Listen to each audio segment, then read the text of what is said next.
uyu munsi rero tugiye kwiga kugukura. So we are speaking about growth tonight. Kugukura. Amen.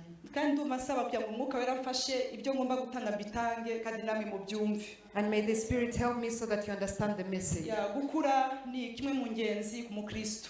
Growth is very important to a Christian. Maturité. Maturity. Maturité ni ngombwa ku muntu uri kujya mu ijuru. It is important for someone going to heaven. Uretse natwe no hanze maturité ni ngombwa. Maturity is very important elsewhere. Umubyeyi ukabona ufite umwana udakura wagira impungenge nyinshi. If you're a parent and you have a child who doesn't grow, you would be. Cyangwa se ufite umwana wagwingiye ushobora kugerageza uko ukora kose ukajya kumuvuza ugashakisha hose kuko harimo abnormalities. You try your level best to make sure your child grows well. Kuki nshaka kuvuga kuri urufunguzo rwo gukura mu gihe turi gusenga. So why do I speak about this key of maturity? Nuko level yanjye yo gutegeka ni level yanjye yo gukura. So my level of command is the same level of maturity. Abakristo benshi ntabwo batsikamiwe n'abadayimoni sibo babuje kujya mu masezerano. Many Christians are not victimized by demons. Nta nubwo batsikamiwe no kuvuga ngo ibihe cyangwa se bitandukanye. And they are not victimized by seasons. Ariko batsikamiwe no kutabasha kumenya urugero rushitse kugira ngo urugero rushitse rwa Kristo. But they are victimized by not knowing the actual measure in Christ. Ni kuvuga ngo biravuga ngo ni muze abarushe n'abanderemerewe mu nsange ndabaruhura. The Bible says those who are weary come and I'll give you rest. Ariko ntabwo Bibiliya ivuga ngo sinzi ukuntu bivuga. Ntabwo Bibiliya ivuga ngo haravuga ngo ni muze. It says come. Ariko ntabwo bavuga ngo ndaje. But it doesn't say I am coming. Ni muze. Come to me. Abarushe n'abaremerewe mu nsange ndabaruhura. Those who are tired and I'll give you rest. Niba ngo hariho uruhare umukristo afite go kuza. So you have your role to play. Niba ngo kutaza kwanjye hariho ibyo ntakaza. So if I don't come, there are things I miss out. Umukristo udakuze ameze nk'umuntu bahaye lift mu modoka akagenda yikoreye igifuka muri ya modoka. Someone who is not mature still carries their baggage when they are given a ride. Akagenda avuga uburyo yarushe ariko afite n'ahantu hamuruhura. And they speak of their tiredness yet they can be rested. Rero umukristo udakuze agira ingorane nyinshi kugira ngo amasezerano yasohore. So when you don't grow, you have a lot of trouble for your promises to come. Kuko Imana ntabwo ari umusazi. Because our God is not mad. Yabasha kuduha ibintu abona bizadukora. To give us things that will bring a problem. Amen. Amen. Yes, ashimuni amatwi niyo mutavuga amen ariko ndabivuga gutya kandi ndabikomeza. Amen. Hallelujah. Amen. Nashaka kubona muvuga ngo amen. Amen. Bwira mugenzi wawe ngo wowe urimo wewe warakuze. Tell your neighbor you're mature. Muri Luka 2:52 haravuga ngo Yesu akomeza akomeza sinzi ukuntu abivuga mu Kinyarwanda kugwiza ubwenge abyiruka ashimwa n'Imana ashimwa n'abantu. Amen. Ariko agwiza ubwenge. Hirya yo kugwiza indimi Yesu yagwije ubwenge. Amen. Hirya yo kugwiza guhora muri rabashataka yagwije ubwenge. Ndashaka kugira umuntu umbwira ngo yagwije ubwenge. Tell your neighbor he increased in wisdom. Ntabwo ubwenge bwagwira utabufata ngugiraho ubukura. You cannot increase in wisdom if you don't get it from someone. Ashimwa n'Imana ashimwa n'abantu. And he was in favor with God and Bibiliya ivuga ngo nubura ubwenge nzagute. The Bible says if you lack knowledge, I'll ubundi Imana ntigita abantu bayo. God never leaves his people. Ariko Imana ntijya yiyasosiya n'abaswa. But he associates with the foolish. Ntitinya kubona umuntu nubwo yari imitswe afite amatorero 100 ariko agakomeza kugira ubuswa ntitinya kumurekura kugira ngo ejo atazamwitirira. No matter the churches you may have, he can leave you. Nivuga ngo Imana ni bwenge. So God is wisdom. Y'ubwayo ni bwenge. He is wisdom. Uyu ugiye mu migani usanga harimo ubwenge gusa. And when you go to Proverbs, he is wisdom. Hari urugero rw'ubwenge Imana iri kuzamura mu itorero kugira ngo tubashe kwinjira aho Imana idushaka. So there's a level of wisdom that the Lord is taking the Amina bayimvugire mu izina rya Yesu. Amen. Ni kuvuga ngo n'ahantu Imana ishaka kukugeza, rero ishaka kuguterekamo, ahantu ishaka kuyobora naho abanyabwenge. So the level he wants to place you is for the wise. Byayimarira iki kukujyanayo uhita uvayo? Why would he take you there and you come out quickly? Kandi ukavayo umwaye kurusha uko wari umeze mbere. And then you're put to shame as before. Kwidashaka kudukoza isoni. Because he doesn't want to shame us. Mbere yo kutwexpose irabanza ikadutegura. So before exposing us, he prepares us. Mwasetse mukavuga amen. Amen. Gira umuntu umbwira ngo kutabyemera kwawe ntibizatuma Imana idakora ikigomba gukora. If you don't believe it, it will not stop God from doing what he's supposed to do. Kuvuga ngo Imana yo ntabwo ifite ibibazo, ntabwo yihutirwa, nta kibazo ifite, ni Imana ngo ijuru n'intebe yayo, ngo n'isi n'intebe y'ibirenge byayo, il est à l'aise. God is still God and nothing can change Ngo ni twebwe rero tugomba kugerageza. So we are the ones who need to try. mureke noneho dukore uko dushoboye kugira ngo tubashe kuva aho turi tugere n'aho tugeze. So let's try our best and get to another aya level. masengesho turimo ya daniyeli, These prayers of aba Daniel, bahungu barahunze, these men ntabwo flee. bahunganye na pasiteri wabo, They didn't live with their pastor. ntabwo bahunganye n'abakuru b'itorero, They didn't go with elders. ntabwo bahunganye n'abadiyakoni, They didn't go with ariko deacons. bagezeyo But when they got kuko there, bari barakuze, because they kuko bari had barigishijwe, because they had been aho prepared, pasiteri atari barahagaze. where the pastor has not, they stood. ariko mwamvuge ngo amena. Amen. haleluya. bonyine n'urusengero rugenda. Only they are moving church. Daniel, Shadrach, Meshach na Abednego, amazina babise b'igigwamana ntabwo yahinduye karagita y'ubumana muri bo. The names they gave them didn't change. bari barageze mu rugero rushitse kwa kristo. They had gotten to a great measure in Christ. Kalabasha. haleluya. subiza umwe iruhande rwawe umusekere cyane mubwire uti urakuze kabisa, Tell urakuze. your neighbor you have grown up. amina. mubwira ngo urakuze wowe, yesu ahabwa You're icyubahiro. mature. wowe ntabwo uri umupeti, tuba turabyiga ngo tuzabihe abandi. Amen. semeni amen. Amen. yesu ashimwe cyane. Amen. imana iri ready kugira ngo ifilinge gaps zacu. God is ready to fill all our gaps. bibiliya ivuga ngo nzegura ihema rya dawidi. The Bible says, I'll lift the David nimara tent, kuryegura nzaziba ibyuho byaryo. and after raising, I'll cover all iri hema holes. ntabwo ryaguye gusa ahubwo rifite n'ibyuho. It did not only fall, but it had holes. turi mu bihe bigoye tuba turabona abakristu ukabona yararambaraye, kumbe kurambara si ikibazo cy'uko yarambaraye ahubwo ni ihema ryaguye, ariko ryamara kweguka ugasanga harimo ibyuho. After the tent is raised, there are still holes. kandi ahantu hari ibyuho amapusi arinjira, imbwa zirinjira, buri kintu cyose. And when there are holes, you give entry to everything. ibi byuho biraturuka kuki? So where do these holes come from? biraturuka mu myigire mibi, It comes from bad teaching, biraturuka mu buryo tudafite umwete wo kwiga, from not having zeal to learn, biraturuka mu buryo dushaka kuguma muri pampers, from being all the time babies, biraturuka mu buryo ushaka kumara umwaka mu rusengero ukomeza gukora babysitting imyaka 10, for being in church 1 year and you want to be babysitter. urashaka kurishwa ntiwirishe. You want to be fed and not feed ariko yourself. ndumva ugeze mu gihe biturutse n'icyo Imana iri kukubwira, biturutse n'aho uri kujya, biturutse n'umugambi mwiza ukomeye Imana igufitiye, igaburire winjire mu I masezerano. feel it is time that you feed yourself and enter into your promises. Haleluya. Imana ibaha umugisha. ndumva ari Amen. amina. ndanezerewe nuko muvuze amen. Amen. yesu abaha umugisha mwinshi cyane. Amen. amen. Amen. ibyuho birahari, There are gaps. ibyuho, Gaps. ariko aravuga ngo nzabigira, sinzi ukuntu abivuga, nzaziba. Amen. niba ngo iyi 21 jours yaje kuziba ibyuho, So 21 days is here to cover the gaps. yaje kuziba ibyuho kuko Amen. Imana yashaka gusuka umugisha muri wowe, ariko nanone niho gufata indobo itobotse ukayisukamo amavuta irongera ikava. ntabwo ari byo Imana ishaka gukora. irashaka kuguha ikintu kitazatakara, irashaka kuguha ikintu kizahoraho, irashaka kuguha ikintu kizaramba. God wants to give you something that is sustainable. uwiteka abaha umugisha. Amen. uru rufunguzo And this key, Imana ifashe kugira ngo ubutahane. I pray that you take it home with you. uru rufunguzo This key ni ngombwa. is very important. haleluya. Amen. haleluya. Amen. hari ahantu ntakunda gusoma, ndashaka buri wese ahisomere. There's a place I want everyone to read. ndahasoma ncecetse ariko sinyamasoma cyane publicly, keretse iyo ndi mu badamu gusa. amen. Amen. haleluya. ni indirimbo za Salomo 8:8. Songs of hanyuma Solomon. uhasome uhite wisubiza, hanyuma nzahabwira abadamu nanone n'abagabo bazabibwirizanya. amen. sindi buhavuge cyane, ni umuntu bafitiye impungenge kuko yenda gusabwa, ariko igihe ntikiragera, afite ibimenyetso bimuranga byerekana ko umunsi muko yaje harimo ikibazo. okay. ariko uwabivuze sinamubwiye ngo aherekane, nabwiye ngo navuze ngo buri muntu wese ahisomere. amen. Amen.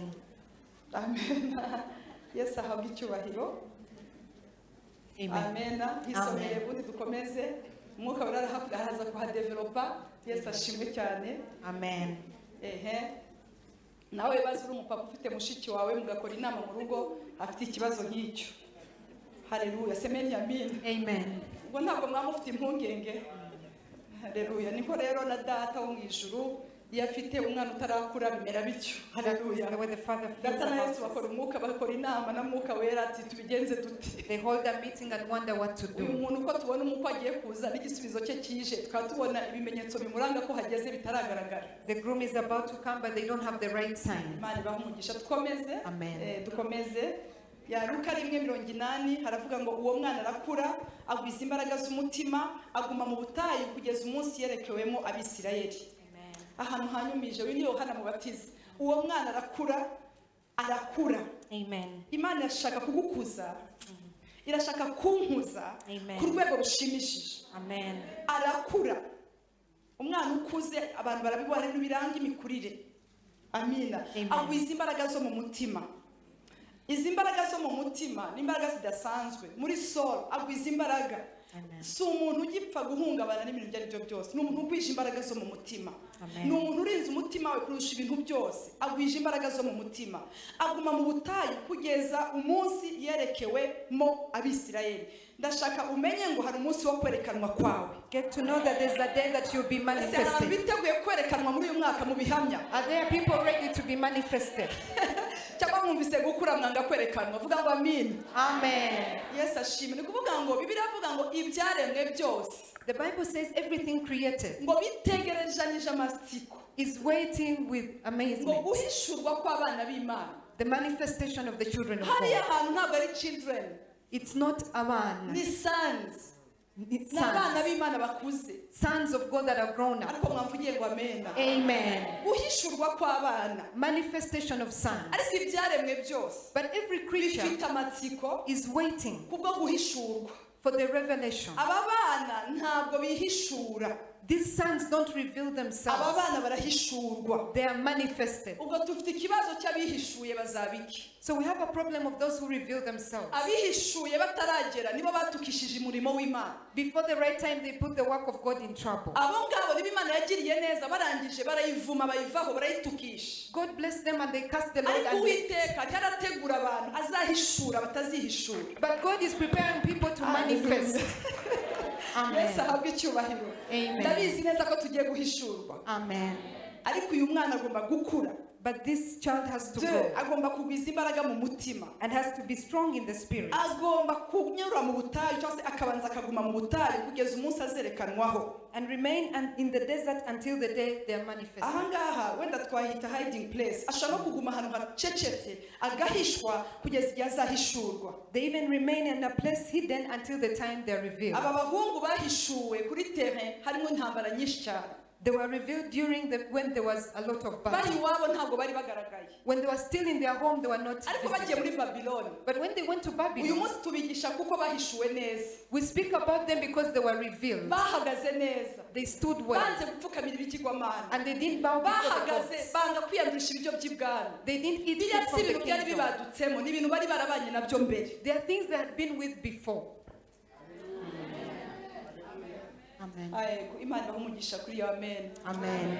Ibahe mu umugisha iyo ngiyo. Amen. Abasa abantu bapfuye kugaragara. They didn't just show up one day. Abasa abantu bapfuye kugenda. They didn't just go by Aba themselves. ntabwo bameze nk'aba bahungu bagiye kwirukana abadayimoni mu byakozwe n'intumwa barangije abadayimoni barabasuzugura kuko ntabwo bari barakuze ntabwo bari barateguwe. They are not like the same fellows who are despised by the demons. Abo bahungu barababwira ati Paulo turamuzi na Yesu turamuzi ariko mwebwe muri bande. They told them, we know Paul and Jesus, but who Kuko are you? hariho urufunguzo bari batarafata kubwami. So there's a key they had not yet gotten. Kandi urwo rufunguzo niko Imana ishaka guha abana bayo. And this is the key God wants to give us. Ariko wamvugiye ngo amina. Amen. Uru rufunguzo rurakenewe. And this key is very important. Uribuka Yesu yivire kuri montagne ya transfiguration. You know when Jesus came from the mountain, Amen, Asanga abigishwa basigaye mu kibaya bananiwe kwirukana abadayimoni mu bantu. and he found the disciples had failed to take out demons. Arangije arabaza ngo muzageze kutizera kwanyu. And he told them, where will you reach with little Aravuga ati faith? mwene uyu mudayimoni That such demons ntajya apfa gusohoka mu muntu kiretse kwiyiriza no gusenga. don't just come out apart from prayer Matayo and 17:21 fasting. kiretse kwiyiriza no gusenga. Apart from prayer and Ariko fasting. ukuntu yabibabwiraga asa nk'umuntu warakaye ni nkaho yabibabwiye igihe kinini ariko ntibabyumva. He had told them for a long time, but they never Ni nkaho understood. yabanye nabo abikora buri kanya ariko ntibabirebe ntibafate.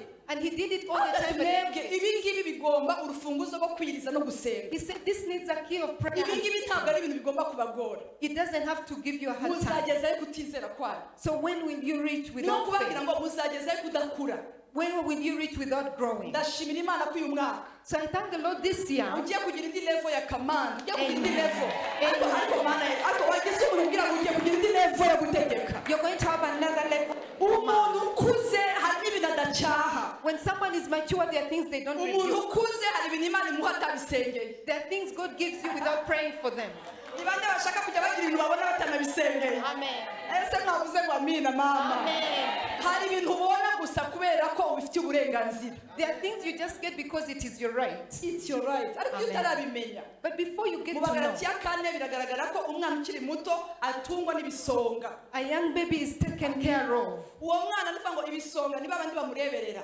It means he has caretakers. Ni nk'abana bawe bo mu rugo tuvuge wabasigiye ibiryo, wabasigiye byose, wabasigiye Kellogg's n'ibintu byose. Ariko umukozi amuha icyo ashaka. It's like your children at home, the nanny gives them what they Ntabwo want. bafite uburenganzira bwo kuvuga yes or no. Icyo babahaye baratamira. They don't have the right to yes Ariko or data no. ntabwo ashaka ko abana bapfa kugaburirwa n'ibisonga gutyo. But our Father doesn't Ibisonga have to be like birakugenera. that. Ibisonga bifata amazi amata bikayashiramo amazi bikayungurura ugasanga ukagira ngo umwana yanyoye ishushu kumbe yanyoye amazi ariko ubimenyera kuri diary. The caretakers dilute the milk for the babies.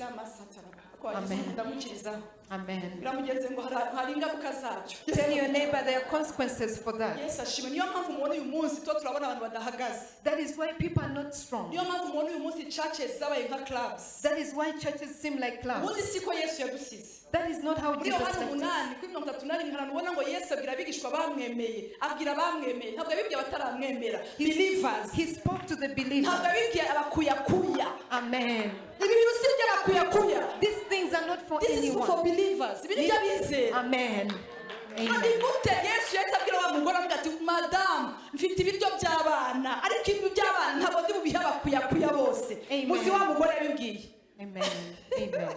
Ariko wansurisha umuntu iruhande rwawe narabivuga neza yaramubwiye ngo ibiryo by'abana si ibihimbwa. He said the food for the babies I cannot give to the dogs. Uriya mugore aramaramaza kuko nawe yarageze muri level yo gukura adasubira inyuma. And this woman made up her mind. Aravuga ati sha iki gikuta ndacyemeye n'ubundi yabibonye ahomba yahabonye uyu ni umwami w'abana ariko nanjye kugira ngo mwereke ko nasonga mbere ibiryo by'abana ntabwo nabifata ariko nkundira n'imbwa zijya kutuvungukira umva umugore wizera disi we ariko wagize umubwira ngo muri uyu mwaka ntuvire mwaho. So tell your neighbor, don't live this year just the same. Ariko turize bene data ntuvire mwaho muri uyu mwaka. Don't live the same this year. Amen. He said, I will not leave this place. I will wait. Uzi ko hariho abantu bari hafi ya Yesu abigishwa be. You know, there were disciples Ariko around Jesus. ntarapfumura. She came in Aramubwira ati kwizera kwawe and said, your faith kuragukijije. has healed you. Ndagusabira kwizera kugiye kukwambutsa imisozi muri uyu I mwaka. pray faith that will make you cross mountains. Imana iguhe umugisha nkurikije iyo amen uvuze. Amen.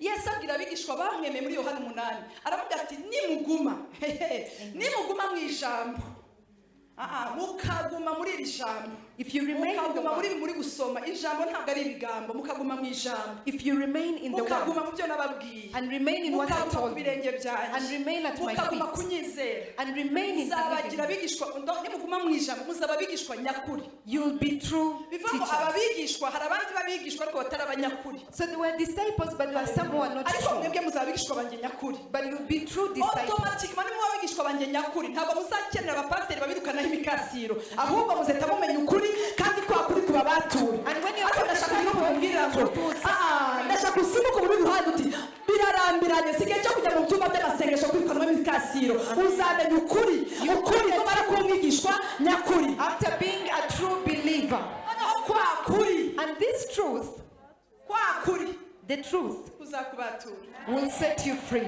Ariko mwavuze ngo haleluya. Amen. Amen. Amen. Naho hano Imana ishaka kutujyana. And that is where God wants to take us. Imana ishaka kutugira neza. God wants to bless us. Ndumva Imana ishoboze kugira ngo uyu munsi iri joro mbuumumaro. Amen. Mbuumumaro. I pray that I'm of value Uyu mwana tonight. arakura. This son grew Uyu up. mwana amenya iby'ibanze. This child got to know the Uyu important mwana things. aba affermi. This child was taught Amenya ko basoma Bibiliya. and got to know they read the Bible Amenya izo mu gitabo cy'indirimbo. and got to know the hymn Amenya books iminsi yo gusenga ko atari ku cyumweru gusa bajya bagira n'iminsi yo ku karago. and got to know you don't only pray on Sunday. Amen. Amen. uyu mwana arakura The child grew. uyu mwana arakura The child grew amenya uko bitwara mu rusengero and got to know how to conduct amenya ibyo himself kubahwa and knew the things that are amenya respected byose and knew everything amenya ko muri we harimo umucyo and knew in him there was amenya ko life bazabamenyera ku mbuto atari impano and he knew they know you by your amenya ibyo fruits bintu byose and he knew uwo mwana everything. arakura The child uwo grew. mwana amenya gutanga icya cumi He knew how to uwo mwana die. amenya uburyo yitangira bene se The child knew uwo how to mwana sacrifice amenya uburyo basengera n'abera The child knew how amenya to uburyo pray baturana imitwaro yabo and how to carry each other's burden. vuga ngo amina amina Amen. haleluya uwo mwana amenya amasaha y'amateraniro Got to know the time of fellowship. Amen. hari ibintu twita bisanzwe ariko by'ibanze bikenewe ku mukristo There are things we take as usual but very important in a Christian's life. kuko imana yashaka abakristo igiye kwirata Because God wants Christians that He's proud aha of. hantu umubare w'umunani ndahakunda ngo ibyaremwe byose I love Romans 8. ariko bavuze ngo byose birantegereje That every creature, ariko ibintu murabitekereza amen. ariko mwebwe iyo imana ivuga ngo ibyaremwe byose mwumvise ari kabagari Just. oya ndavuga nta limite ya region Amen. nta Amen. limite y'ahantu No limit of si u place. rwanda rubategereje Not Rwanda waiting for ni you. ibyaremwe byose Every creature. ibyaremwe byose ni kuva muri jerusalemu ukajya i yudaya ukajya i samariya ukagera ku mpera z'isi Amen. Until the ushobora end of kuba the world. utabizi ahantu hose baragutegereje Everywhere they are waiting for you. Amen. simbuka uwo mwicaranye ubwira umuntu ubwira ngo baragutegereje ku mpera z'isi Tell your neighbor they're waiting for you at the end of the world. ushobora kuba uri kwireba ahantu hato ariko siko bimeze You may see yourself just wowe there, but ntabwo uri it's ya not mbeba yazengurutse inkono irangije iravuga ngo nzengurutse isi that. You're not like that rat that thought it had moved around the wowe world. uzazenguruka isi You'll move around the world uzajya kuvuga kugira neza kw'imana and you'll speak the nawe goodness of utazagera God. bazakumenya And if you don't get it, they will yesu know uyu you. yajya avuga ngo celebrities nta muntu ugira celebre nka yesu There's no one who is a celebrity like Jesus. ese muriteguye inshuti z'imana Amen. njyewe iyo bigeze aha aba bantu bategerejwe nta muntu wababonye These people waiting, no one had seen them. ntabwo bimeze nka world cup hari ukuntu world cup igeze ku munota wa nyuma uba uzi ngo hasigayemo argentine na germany uba uzi byose imwe nitsindwa indi uba uzizi On the final, at least you know one will win and the other ariko will lose. gusa reba amatsiko tuba dufite dutegereje abagabo muri iyo minsi nta nubwo baterana Even men don't come to fellowship in such days. ariko murahari inshuti zanjye Amen. haleluya Amen. ubu ngubu hari n'abantu bashobora kuba bagiye ku rwego rugufi baraye bategereje ngo bamenye miss Maybe there are even people who waited to know who would be crowned Miss. ariko ibaze abagutegereje wowe But imagine those waiting for you. ariko mana ya ibaze abagutegereje wowe Those waiting for you. wahanuriye uwo muntu iruhande rwawe niba atumva ikinyarwanda umumbarize ngo ese wari uzi ko isi yose igutegereje Ask your neighbor, do you know everyone is waiting for you? uzi ko ibyaremwe bitegereje wowe Every creature is waiting for you. Amen. Amen. erega mwumva tuvuga ngo umwaka w'ibihamya mukagira ngo ni blague hehe Amen. biragutegereje Creatures are waiting for you. ikibazo rero byo biri ready bitegereje ariko uwo bitegereje ntari ready So the problem is that they are already waiting, but you're not ready. uwo bitegereje ariho araririmba izo gutaha mu ijuru ku isi yamuremereye The one they're waiting for is singing songs to go back in heaven. ariho araririmba izo gutaha bitumara kwambuka yorodani tuzicara uzareba umukristo byagoye afite indirimbo itazana A Christian who is in trying times has a certain song. baragutegereje ntaho wenda kujya ntiwenda gupfa ariko uriho uriganyira They're waiting for you, but you're complaining within ikindi yourself. baragutegereje ariko nawe ntabwo uriho urabika wiyekipa nk'umuntu ufite speech mu minsi iri imbere They're waiting for you, but you're not preparing yourself as someone ready to give a speech. baragutegereje baragutegereje They're waiting for you. bakeneye kumenya ijambo wabitse muri wowe They need to know the word you kept inside of bakeneye you. kumenya kristo wibitseho muri ibi bihe They need to know Christ in you. se murahari Amen. bategereje They are waiting kureba umugabo udasanzwe ugiye guhaguruka to see a man ready to stand. bategereje kubona umugore w'umuhanuzikazi ukomeye They are ready to see a prophet bategereje umuntu ugiye kugira prophetic voice, ijwi ry'ubuhanuzi rikiza amahanga. They are waiting for someone with a prophetic voice. Ntabwo uzagenda gusa ugenda udafite n'ijambo ubitse. But you'll not go without a word. Ibaze nk'ubu Yeremiya iyo ahaguruka akajya avuga ngo rabababashataraba ntiyandike ngo nzi ibyo nibwira nzabagirira si ibibi ahubwo ni byiza, tukabura ibyo yanditse tugasoma indimi gusa. Imagine if Jeremiah had just written tongues and not write the word of God. Tuba twarasomye iki? What would we read? Mama wasomye. Read. Amen. Ukabika ijambo ry'Imana muri wowe. And keep the word of the Lord in you. Murambabarira ibi bintu ndumva aribyo ngomba kubabwira. And this is what I feel I should tell you. Dufite abakristo bazi uko umuceri ugura mu mujyi. We have Christians who know how much rice costs. Dufite abakristo bazi ibiciro biri bya essence biri kuri tera. We have Christians who know how much fuel is. Ariko ukabona umuntu w'umupapa muzima ariko ntabwo yibitseho na Yeremiya rimwe. You find someone doesn't even have one scripture. Ari mu rusengero. Yet they're in the house of kandi ubwo God. nawe ategereje kwerekana. And they're also waiting for manifestation. Murambabarira shizima. Yesu abamugisha. Amen. Hallelujah. Amen. Ibi bintu nta bantu babisigiwe. Nta hantu ndabona bavuga ngo bamwe ngo bahimpano yo gusigirwa Bibiliya. There's no one anointed to cram the Bible. Ibi bintu nawe ni ibyawe. This is for everyone. Uyu muzingo nawe ni uwawe. This is your scroll too. Ntabwo ariko tuzi kubloka Bibiliya cyane kubarusha. Ahubwo nuko tuyiha umwanya. It is not that we cram it, but we give it time. Rero ikintu uha umwanya nicyo kigiye kukugira. So what you give time is going to make you. Hallelujah. Amen. Amina. Amen. Ndabakunda. Imana ibampere umugisha. May the Lord bless you. Uyu mwana arakura. This son agwiza grew imbaraga zo mu mutima and grew strong in spirit aguma mu butayu kugeza umunsi yerekaniweho Abisirayeli and remained in the desert until he was revealed. Ndashaka kubabwira ngo ikintu cyatumye Yesu anesha mu butayu. I want to tell you what made Jesus overcome. Yahuye n'ikibazo kandi ngo Satani yamuteye ashonje. He met a problem when the devil attacked him. Ndashaka kubabwira ngo ubu ngubu mubona dufite inzara ziteye ubwoba. Where all of us here have different kinds of hunger. There's someone hungry for something which I won't mention. Everyone is hungry for something. And it is not bad because Jesus also got hungry. But the devil attacked him the time he was hungry. But what he used to overcome is the word says it is written. He didn't use miracle anointing. And he was supposed to do it.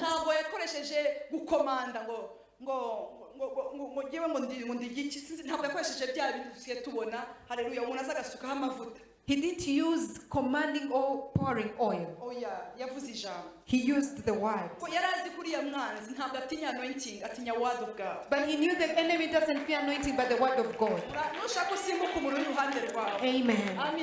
Amen. No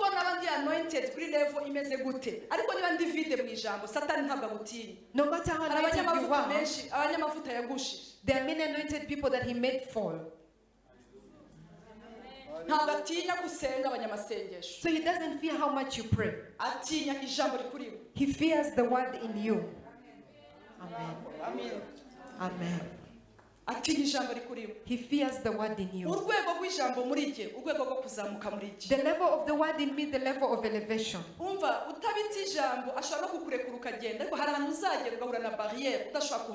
If you don't keep a word, he will let you go, but there will be the devil knows. So he attacks you when you're hungry. Imagine you're hungry for a man. If you're hungry for a woman, you're hungry for a house. He attacks you in the thing you're hungry for.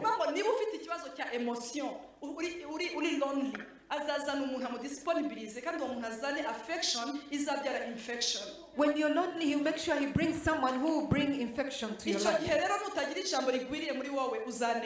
So if you don't have enough word, you'll be defeated. You'll take things thinking it is your promise coming to pass.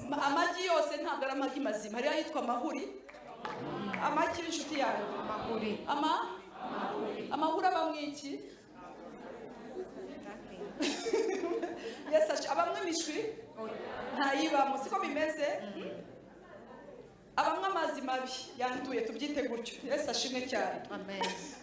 Yesu ashimwe. Amen. Imana rero ntabwo ishaka ko tuhaguruka bakabona turi amagi turi amahuri. God doesn't ask one to raise like eggs yet we are spoiled. Ntabwo Imana ishaka ko tuhaguruka tukamera nka ya masashe ya chips. He doesn't. Amen. biriya bisashe bijya binkomeretsa. You know the chips package. Hari ukuntu ujya kugifungura uzi ngo biruzuyemo wafungura tugasanga harimo uduchips dutatu. When you open it, it has very few chips. Noneho ugahita urakara. And then you feel hurt. Imagine rero abantu bakabona batwara dutegereje ko twerekanwa. Imagine people waiting for us to be manifested. Bajya gufungura basangamo chips eshatu. And when they burst, you only have 3 Ntabwo aribyo chips. Yesu ashaka. That is not what Jesus wants. Ikindi ashaka kubwira ngo guca bugufi, haleluya, ni sinye nziza.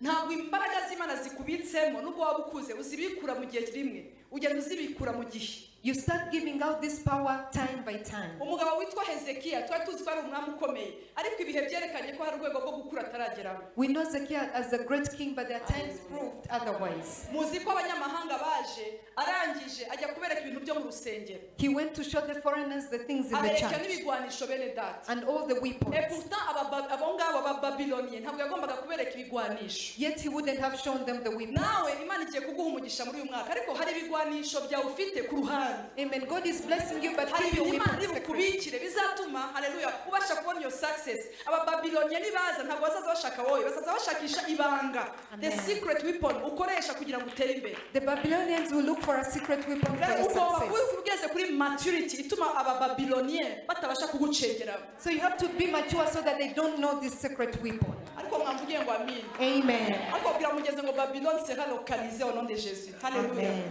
Amina. Amen. Muracyahari. Amen. Muracyahari.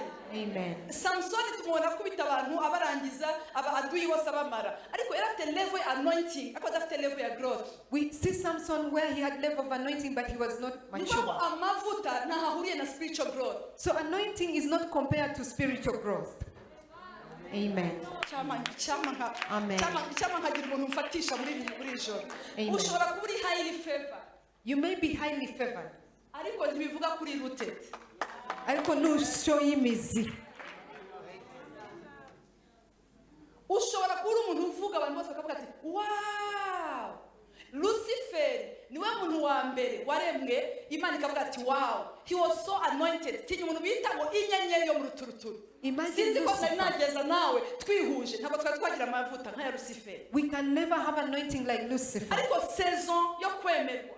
But season of acceptance, Yumva rutima. he felt he was greater than God.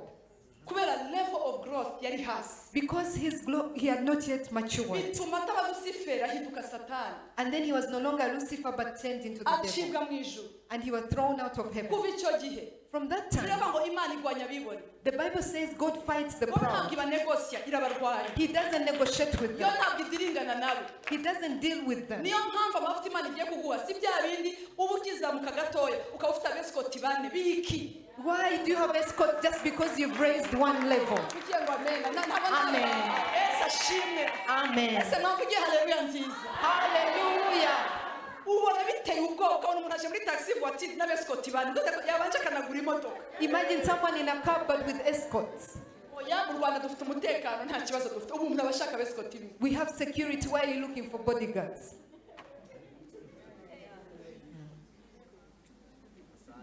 Sorry. Amen. Amen. Gira mugenzi ngo sha ugiye kuba umuntu ukomeye. Amen. Amen. Ndashaka umusibuko ngo tugiye gukomera. Tell your neighbor you're going to be great. Amen. Burya Paulo yaza kuba dakuze muzi wa mugore wamugenzi nyuma igihe kinini agenda amuga ngo Paulo umukozi w'Imana bishoke ko yari busy atari kubyumva ariko sinzi ukuntu yabihishuriwe yumva umugore uri kumuramya uri inyuma ye uri hafi arangije abati ni shitani ni ntabwo ari Imana ni kuvuga ngo yari azi neza ko amavuta ntabwo arwanywa n'abantu bavuga nabi iyo wavuye muri level yo kugwanywa uvugo nabi haza abandi bakuvuga neza nabyo no ugomba kumenya uko byitwaramo. So you have to know how to control all those situations. Amen. Abari hari inyuma bavugire haleluya. Hallelujah. Gukura. Maturity. Arirukana uriya mwuka. And then he rebuked that spirit. Ya umwana w'ikirara. The prodigal son. Ni muri Luka 15. In Luke 15. Muramusoma mugeze mu rugo kuva kuri 11 kugeza kuri 22. From 15 to 22. Ngo ibye byose. That everything. Everything. Abisaba papa we. He requested the father. Arigendera. And left. Ariko ngo ibye byose. everything.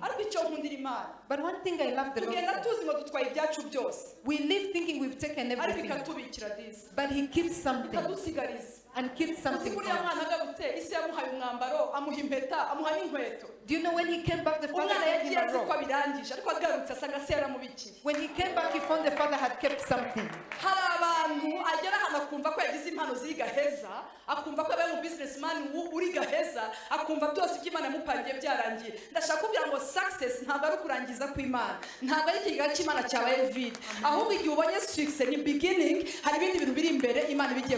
Amen. When you get success, God is just about to begin. Amen. Amen. Tell your neighbor you've not seen anything yet. And what you will see, you've not yet even seen yet. Amen.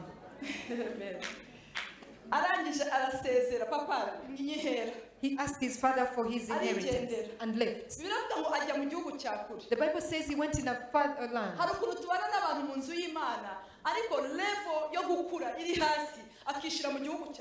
There's a way we have with people of God in the house, but because of their low level, they go into a further world. They live in a far world.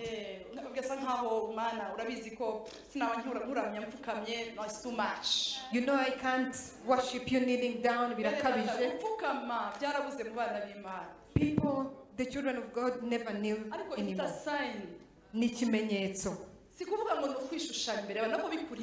If it is in you,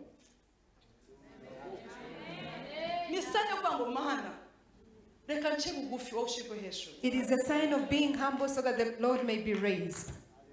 Amen. Oh, yeah. He went into a far land. In the far land, it tells you you're a great person, you shouldn't be standing. It's not maturity, it is being young. But when you mature,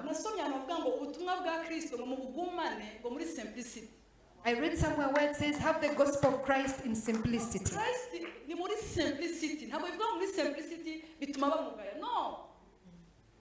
No. Amen. Amen. In simplicity. So that you explain the reason you believe.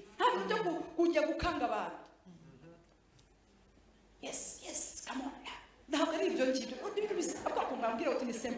Tell your neighbor you don't have to scare people. Amen. There are people who go for dinner and you want to scare the people you meet. Yes. Spirits.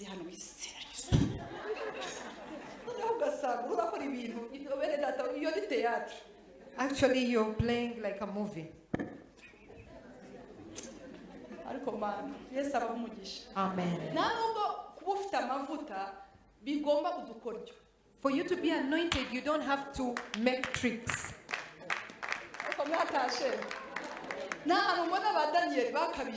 I don't see where they exaggerated.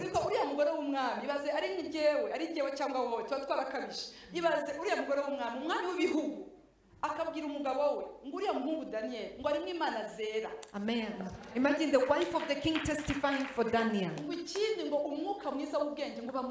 And then he said the spirit of wisdom is in him. Imagine whatever she mentioned about him. But because she was mature, she gave glory back to God. And Daniel went to look for the other team members.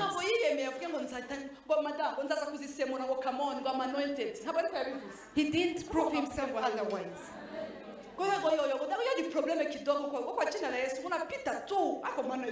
Amen. He didn't minimize the dreams.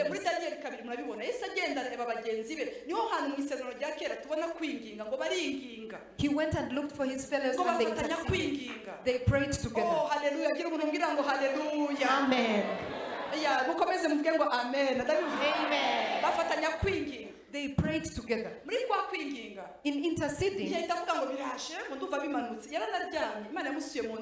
God visited him in dream. And found him. And then he went to interpret.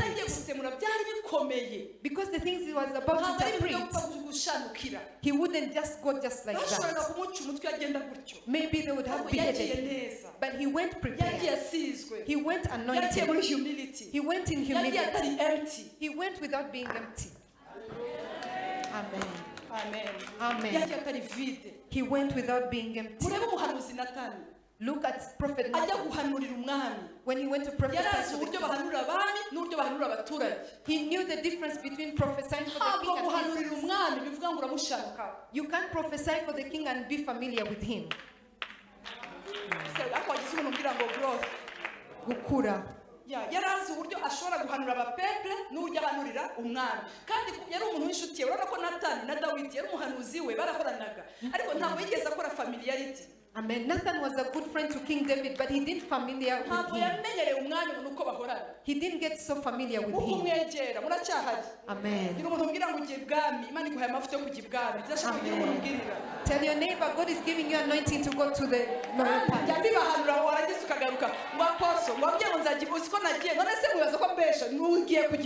You're getting to high levels. Amen. But when he was prophesying, he used tricks because he was mature. Tell your neighbor maturity. Amen. Mature men. Mature youth. Amen.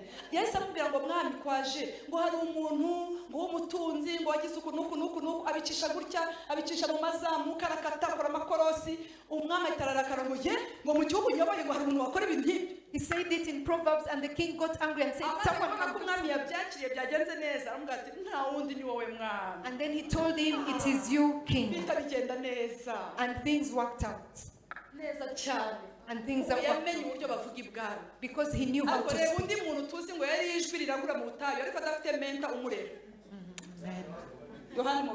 Amen.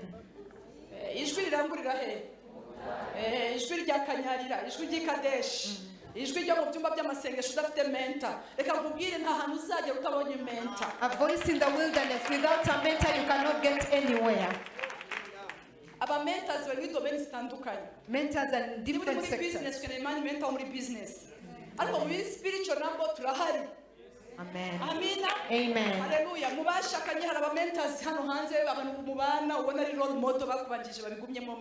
Amen. There are mentors in different sectors. Amen. Amen. So you need a mentor in every kind of sector. We need them.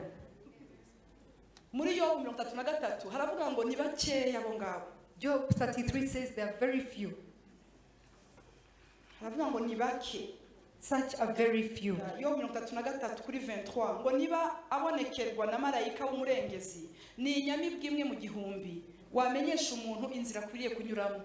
Nivuga ngo niba ugize amahirwe ukagira umuntu mu buzima bwawe ukubwira inzira ukwiye gucamo ntuzamukinishe kuko ni inyamibwa imwe mu gihumbi. If someone tells you the way to take, please don't get so familiar with it, because you cannot just get them. Abo kwiringirwa.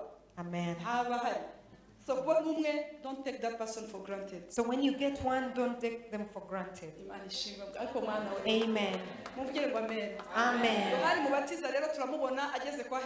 So we see John the Baptist at Herod. He doesn't have anointing to go there. He's used with the wilderness, so he wants to go to the kingdom. If you're not yet grown, remain in the desert. Because you may say something that will come back to you. Amen. Amen. Amen. There are things God is about to give you that won't turn around against you. Amen.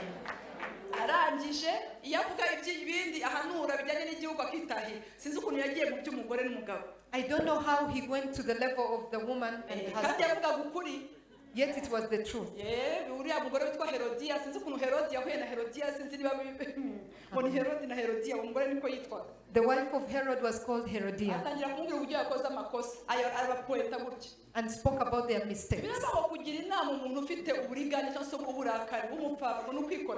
Bible says advising a foolish person is putting yourself in a trap. Amen. Amen.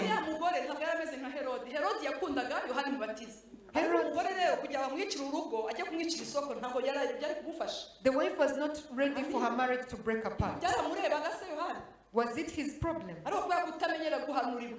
But not because he was not used to prophesying. There was the birthday for Herod. And the young girl danced. Hallelujah. Amen. Tell your neighbor, be careful so that foolishness doesn't turn against you. We have to be wise. Amen.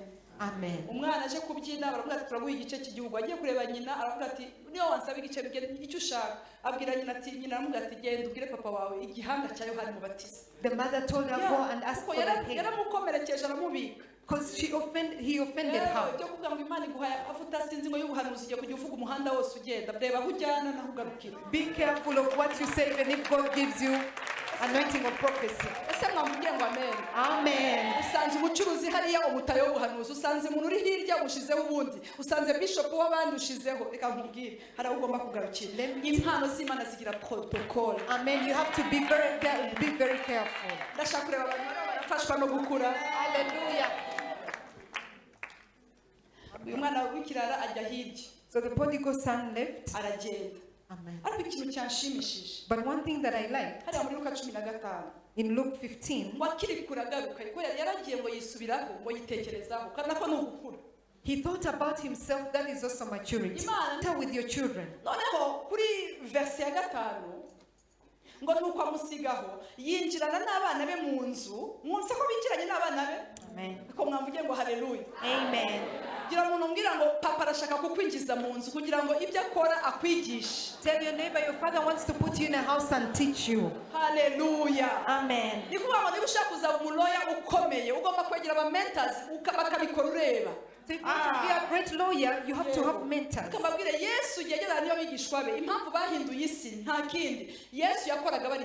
The reason the disciples changed the word they used to do. So the time Jesus was with them, he let them perform the miracles. Exercising. Amen. They were exercising. But they would try it out. And then in Luke 10, he let them do it. 2 by 2.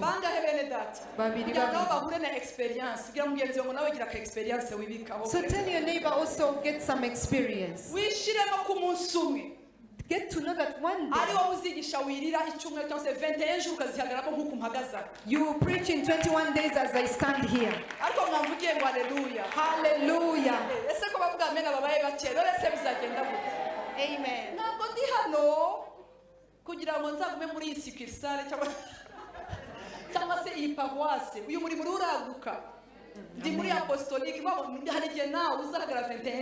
There's a time you'll also stand in 21 days. There's a time you stand 7 days. A man called Paul went with Tito. And when he didn't go, and then he left him there and wrote him a letter. Yet he just left him. Like we would go together and I just leave you. So he wrote him that the reason I left you in Keret. Amen.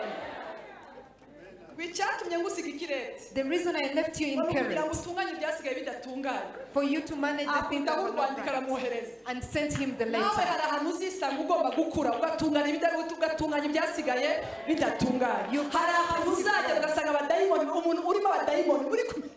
Amen. You'll find someone demon possessed and it is the two of you. Yes, Ashim. Amen. Hallelujah. Amen.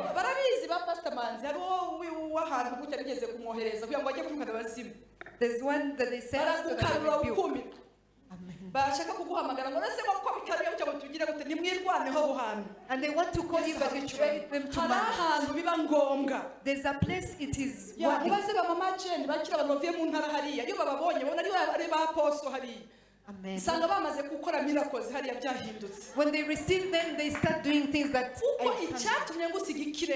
reason I left you in Kerala is for you to put in place things that are not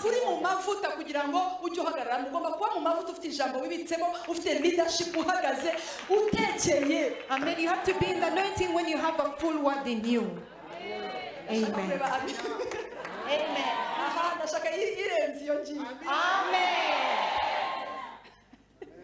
Amen. Hallelujah. Amen. Hallelujah. Amen. There's nothing amazing as seeing men that pray. Amen. Amen. And women that pray. Nuko amusigaho umva abami bakabiri kane kuri gatanu ngo nuko amusigaho yinjirana n'abana be mu nzu bamuzanira ibyo bintu asukamo ni bande babizanye ndashaka musubize sabana bazanye ibyo bintu mwabonye ko muri abami bakabiri atari wa mugore wazanye ibintu ari abana bagize gute. Amen. Amina. Uyu munsi dukeneye mu nzu y'Imana abana bagize gute bazana ibidomoro. Amen. Amen. Ibidomoro biri vide ariko nibiza biri vide bizajyamo amavuta.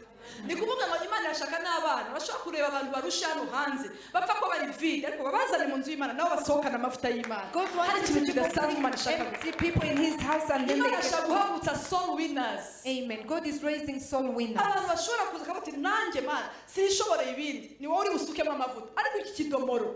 Amen.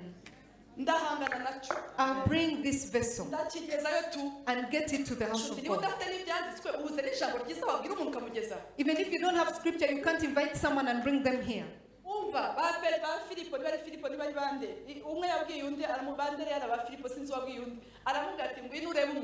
One told them that come and see someone. Even that you cannot do. A Samaritan woman.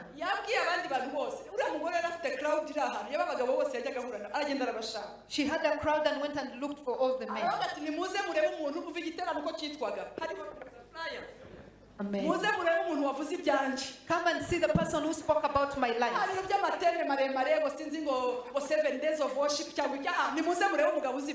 Just tell them, come and see a man who knows about me. Isn't that a vessel? Isn't that a vessel? There's God told me an evangelical church cannot be poor. Soul winners. Amen. Yeah, soul winners church. A church that wins so many souls.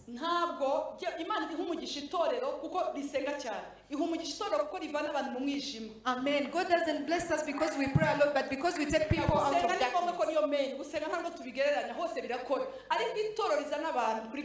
But a church that wins souls for Christ can never lack. Because it is under the mission of Christ. And then Christ provides for it. Amen. Amen. Amen. Amen. Amen. Amen.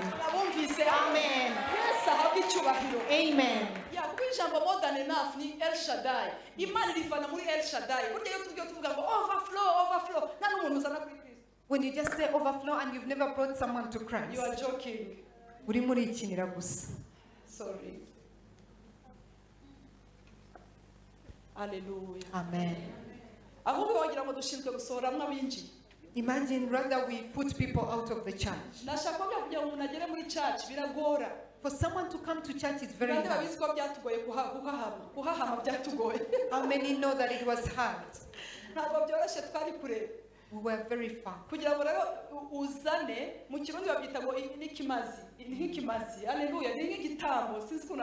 Amen. It is a sacrifice. It's bringing a sacrifice and bring it before the Lord. Because some run out.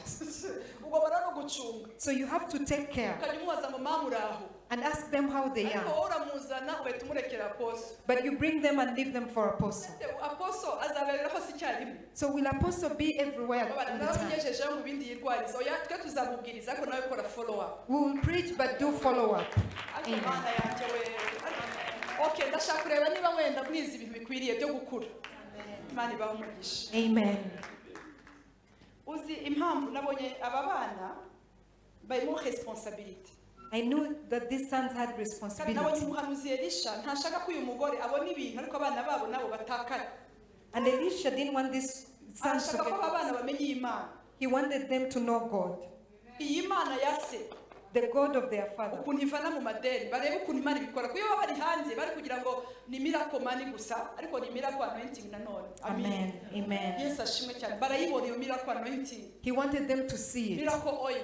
Amen. Muzi impamvu aba bana bariyeho. Do you know why they enjoyed this? Uzi ko kuri verse 7 havuga ngo asigara ugende wishura imyenda. Asigara agutungane nande. N'abana bawe. Ariko uyu munsi dushaka abana bashaka kurya ibyo batabiriye. Today we want children to eat what they've not sweated for. Amen. Hallelujah. Uyu munsi turashaka abana ababyeyi binjire batubure basenge wowe uri ku kazi uri ku mujyi kuri muri Babon nturarya tuririza mama n'abavanga ndagenda afate oil hama ninjire mu mwaka w'ibihamya. You want your parents to multiply for you and then you just come to pick and enter into divine. Kuyo abana barinjiranye They came in together. barikingirana They locked themselves. ibintu byo kutarangara kuzubara wa mugani wa pastor Rwibasira. You don't have to be distracted. Gira umuntu usuhuriza uvuga uti Imana igiye gukora ibitangaza. Tell your neighbor God is going to perform miracles. Amen. Amen. Hallelujah. Amen. Ndashaka kumva hallelujah niba mukinkunda cyangwa se Amen. ndashaka kureba hariya hirya mura turacyakundanye. Hallelujah. Imana ibahe umugisha. Amen. Asigara abatungane n'abana banyu. And the rest Bivuga ngo, enjoy. Uyu mwaka hari ibintu bigomba kudutungana hamwe. So this year there are things that need to be with Ntabwo us turi together. busigarira aho hari umugisha. There is a blessing. Ariko we have to share the responsibilities. Tugomba rero kugira uruhare rumwe twese. Ni gukura, ni part yo gukura. In maturity. Amen. Amen. Ndiho ndihuta saa tatu ndumva zigeze reka mu minota 5 ndangize hano hantu abami ba kabiri gatandatu ku murongo wa mbere baravuga ngo bukiye abana b'abahanuzi ngo babwira Elisha bati ngo dore aho tuba imbere yawe ngo hatubera hato cyane urareba abangaba batandukanye na wa mwana w'ikirara wo muri Luka 15 aba nabo bagize ikibazo cyo kurambirwa aho bahora ese umuntu urambiwe aho ahora. Is someone fed up with where you are? Harambiwe nkanjye harantu barambiwe ahantu hato ubuzima butagutse ubuzima buri aho budahinduka cyitwa monotoni. Yesu ahabwa icyubahiro. Aba bana barakirambiwe ariko mu kukirambirwa bakirambirwa bafite wisdom bafite maturity. Amen. Amen. Amen. Bafite maturity. Umva uko bivuga ngo dore aho tuba imbere yawe muhanuzi hatubera hato. Barabwira umukozi w'Imana barabwira umuhanuzi kandi usizwe. Ni ijambo ritoroshe kubwira umuntu ngo haduhora imbere yawe hatubera hato. Hallelujah. Kuri verse ya 2 ngo noneho turakwinginze reka tujye kuri Yorodani umuntu wese akure y'igiti. Gira umuntu umbwira ngo uyu mwaka jya kuri Yorodani kure y'igiti cyawe. Tell your neighbor go to Jordan and get your own beam. Amen. Birababaje cyane kuba uyu munsi toro rya Kristo rifite abantu birirwa bacunza abandi bene data ngo bazamuwe ngo frere ngo arazama muri iminsi muzankubite 200,000. Nawe ufite igiti cyawe nawe Imana ishaka kugira neza Imana ishaka kumuha umugisha. Amen. Ndashaka kumva haleluya. Amen. Ucunga ubuhamya bwa bene data ubwatamutse wenda nk'indi areba na mwene data vrema muri iminsi Imana yaramusekeje unamungoye na mu parking ariko uyu mwaka iri jambo twarihawe hamwe twese no mwaka w'ibihamya. Niba ngo gomba ugerageze haleluya biravuga ngo work out your own salvation. Gerageza nawe agakiza kawe kabagarire. Amen. Work out your own salvation. Understanding yawe ibagarire ariko ugomba kwinjira mu kimana yakuvuzeho. So that you get to what the Lord spoke about you. God is about to fill your gaps. Amen. Yes, ashimwe cyane. Ese mwiteguye ko Imana iziba ibyuho byacu? Amen. Ese murabitegereje? Amen. Ndashaka kurebamo amenyo 32. Amen. Amen. Ngo turashaka ngo buri wese akure y'igiti. Ndumva iyi ni prophecy kandi mu mbabare mbivuge mu buryo buri prophetique. Uyu mwaka buri muntu wese agomba kugira igiti cye. Hari ikintu ugomba kubona ukakibona cyubaka ibyawe. Uretse ko bino biti byari n'ibyo kubakira inzu y'Imana. Amina. Yesu ashimwe. Bagombaga kugira ngo be kunaniza umuhanuzi, ahubwo bagure aho bari hari hato, bashaka gukora ikintu cyo kwagura. They wanted to expand.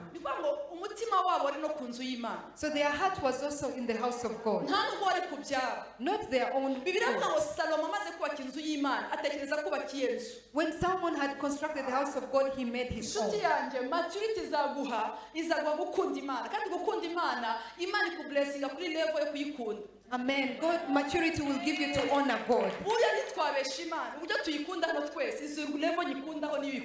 Amen. He knows the level I love him. So I can't compare myself to Abraham.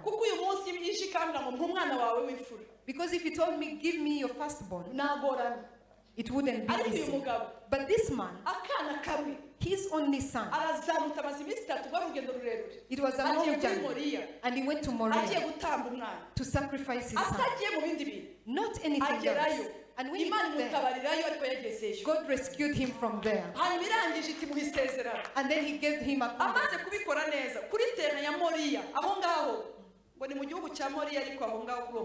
On that mountain, then he saw a calf. And then he gave it as the sacrifice. But it didn't happen before he got there. So God knows the measure you love him. Amen. He knows it very well. Amen.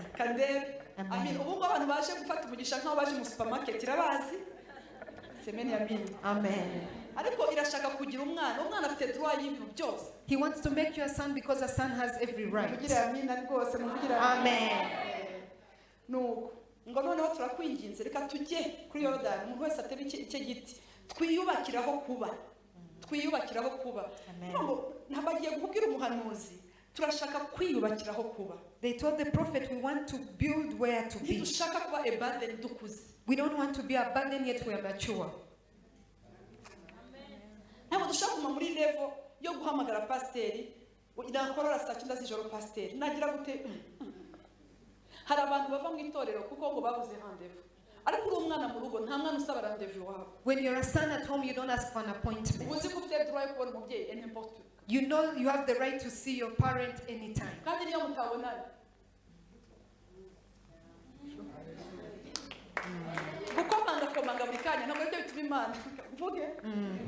Reka mbabaze ko twese dufite abana. Mujya mubona abana banjye baza mu cyumba bagakoma mama wibuke ko ndi umwana wawe. Do they have to remind me that remember you're my mother? Mama, wibuke ko mpari. Do they have to come to remind me? Does it happen to anyone? Barabizi ko they know. Barabizi neza. Amen. Mama, umubatizo ni iki? Hari igihe unaza kubaza gusa umubatizo yajya no kuri Google. Umubatizo ni iki? Someone comes and asks you what is baptism. Agahita agaruka. Hari cya 10.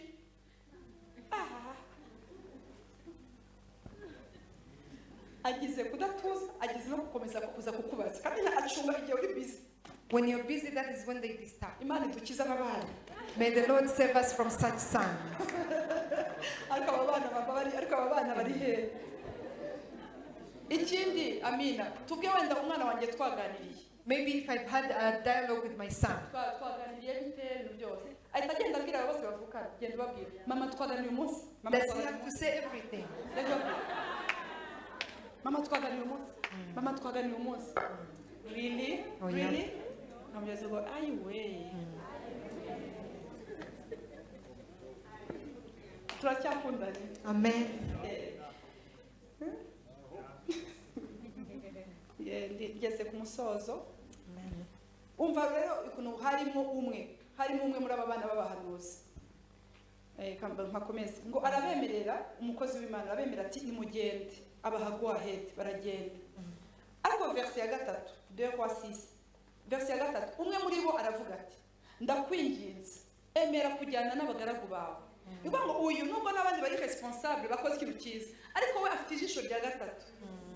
Komana. Amen. Arakuze kurenze noneho n'abariya barakuze ariko noneho ni mukuru w'ababandi. Amen. Avuga ati tubabarire utuba muri iki ni maturity.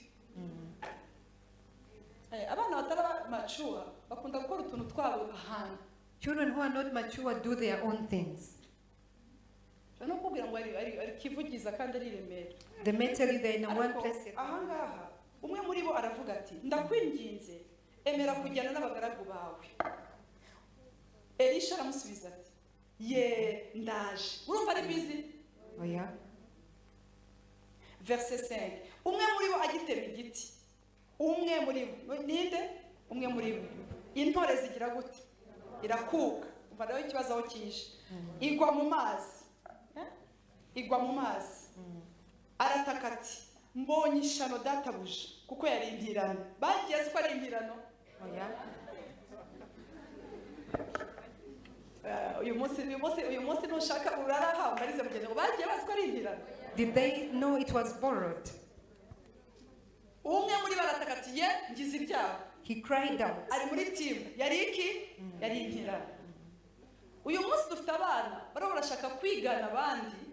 Mana we dore mugenzi wanjye yaguze imodoka none giye ntegereje aha 21 ziciyeho niki kikubwira ko atari impirano. There are sons here who want to imitate others. How are you sure it is not borrowed? Ariko mwamfashije inshuti zawe. Amen. Uri uramubona haleluya. Ari kumwe n'umutipe mwenye yicaye gusa handi akabandi bana we yewe nta n'telefone nta numbaza izina. Uzi ute ko atari umutipe w'impirano. How do you sure you that this guy is not borrowed? Muracyahari inshuti z'Imana. Mureke dukurotire neza. Mbariza mugenzi ngo yongo ni impirano. Tell your neighbor it is borrowed. Umuntu aragutumiye yakoze ibikomeye tugutendereza Yesu muri bana bandiga ayiwe agahita asohora akerekana inzu uti Mana mpeze gasyata naje muri women kuva kuri la gardienne amavuta yakosa akorera abandi ariko je nankorera ubizi ute ko atari impirano. You cry over someone's house. How sure are you it is not borrowed? Amen. So kuvuga ko Imana idakora ibintu ariko ntupfe kwifuza ibintu byose ntabwo uzi bitiranye. Don't desire everything you see because you don't know what is borrowed. Amen. Yakoze ibikomeye natwe turishima. He did great things and we are grateful. Ntushake kwanviye ibintu utazi. But don't be envious of things you don't know. And everyone has a way God blesses them. Management skills bashobora access kuri credit bakayishura neza. Amen. There are those who can have credit and pay it well. None wowe nanjye twabijyamo tukabigwamo bikarohama kuko ntituzi ku managing. And yet some of us if we did it would fail. Reka dushime kuri bariya Bibiliya kuko bafite nuko babijera. Ariko wowe tegereza igihe cy'Imana. So you wait for the Lord as you appreciate for what your sister has done. Amen. Ndashaka kumbwira nk'abantu umunani baguti Imana igukijije ibintu by'intirano muri uyu mwaka. God is saving you from borrowed things this year. Umuhungu umusore w'umujene babasore bavuye Bujumbura gutya nanjye nari muzi yiboneye umukobwa wa frère baracyarimo cyo barasazanye amin aragiye afasha inzu. A young man went and got a house. Inzu y'umutipe mugenzi we kadastre. A house of his friend. Umukobwa agira ngo niwe. And the lady thought it was his. He had a borrowed car and the lady thought it was his. Amen. Hallelujah. Amen. And then after, when they got married,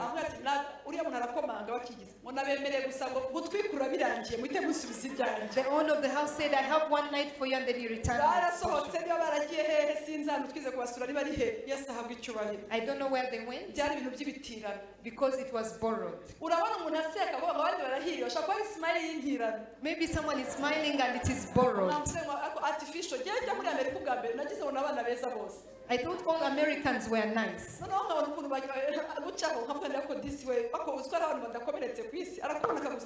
And I said people just smile up to you. And then they would just go on, yet I wanted to greet them. So I realized it is artificial smile. Hallelujah. ngo mana we ngo iriya kapu iri happy ntabyuzi shobora ari byo gutira komera ushikame mu byawe wiringira imana yatangiye umurimo mwiza izawusohoza yavuganye nawe izakomeza akazi kayo kugira ngo haleluya Hallelujah. amen Amen. ujye kuvuga ngo ubwo umwami Yesu ankunda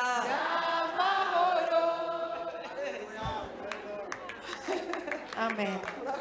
mwana we reka nitahire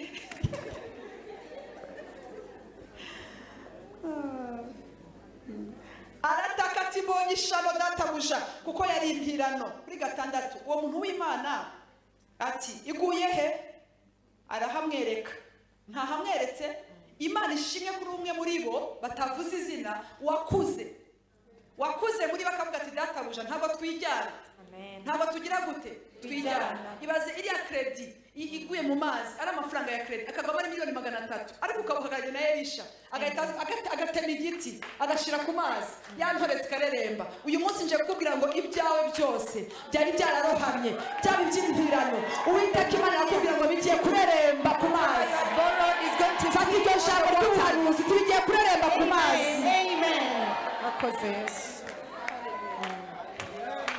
Amen. Amen. It's going to float on the water. Whatever you